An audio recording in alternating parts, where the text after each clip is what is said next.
if you actually understand blockchain, if you actually understand the framework of what we're talking about here, not what Litcoin's gonna be in fucking 7 months, no, the actual framework of what blockchain means, the thing that I have not been able to really get my head around, that I'd be fascinated, and feel free to DM me and talk to me about it, is I hope we all can accept the following statement as truth.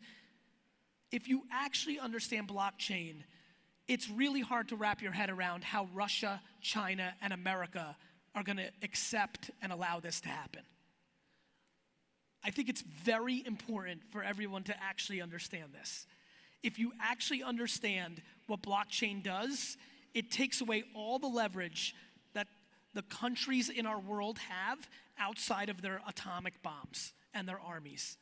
It is a substantially big platform.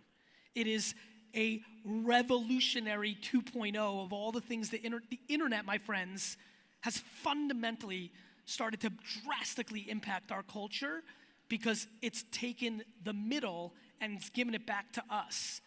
All the political, not just the voting, the things we talk about, whether it's Me Too or Black Lives Matter or anything else that's even secondary to those true issues, I hope everybody understands that all our shortcomings as human beings have been protected by the media infrastructures of the last 100 years and are losing their leverage, which is why we're having different conversations and making progress.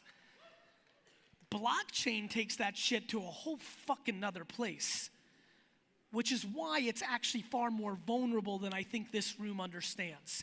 In parallel, while we think about decentralization, I hope you understand what's happening across the world at a country level, because we're living through the growth of nationalism, right? If you think America is putting up walls with tariffs and actual debating walls, go look at what's happening in India right now. Go look at what's happening across the world. We are now, more than ever, over the last 70 years, seeing countries build internal mental walls which are in complete conflict with something that looks like blockchain. This is a very, very big deal, one that is often not respected by people that are enthusiasts of macro new trends. Let me give you the comp that will make sense to you.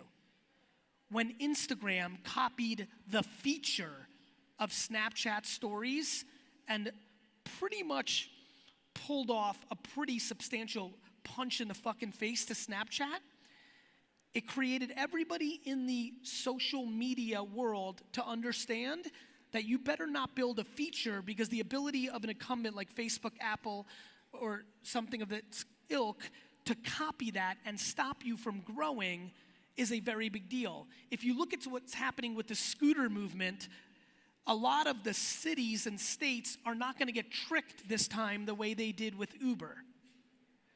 The internet has really fucked up the status quo. The people that have leverage are not just gonna sit with their fucking hands on their ass and let blockchain do a 2.0 version of that. Please understand that if you believe in the nirvana of complete and utter blockchain at scale, that you're talking about substantial World War III fucking dynamics. And so, while everybody's walking around and thinking about short-term economics and the quick scores they're making on the currency that's built on top of these frameworks and the flip they made to change their short-term lives, which is phenomenal and inspiring and super fucking cool, I hope that there's certain people in here that are starting to deploy 5, 10, and 20-year windows, because if you are, and you're thoughtful about it, the economics, but more importantly, the legacy that you can leave becomes remarkable. And I promise you, for anybody in here who's made $1 or $2 in their lives, very quickly money stops mattering and other shit starts taking over. So, it's really fucking cool you made $1 million on some bullshit cryptocurrency. I don't give a fuck. What I care about is you're actually here, which means you are fundamentally 0.00001% ahead of society in your opportunity. I hope that you give the meaningful thought process and strategy against this advantage you have, Because when I saw people have it with social, and when I saw people have it with email, and with search, and with the internet itself, 99.9% of them fucking blew it because they were going for the short-term score because they didn't respect in the macro opportunity.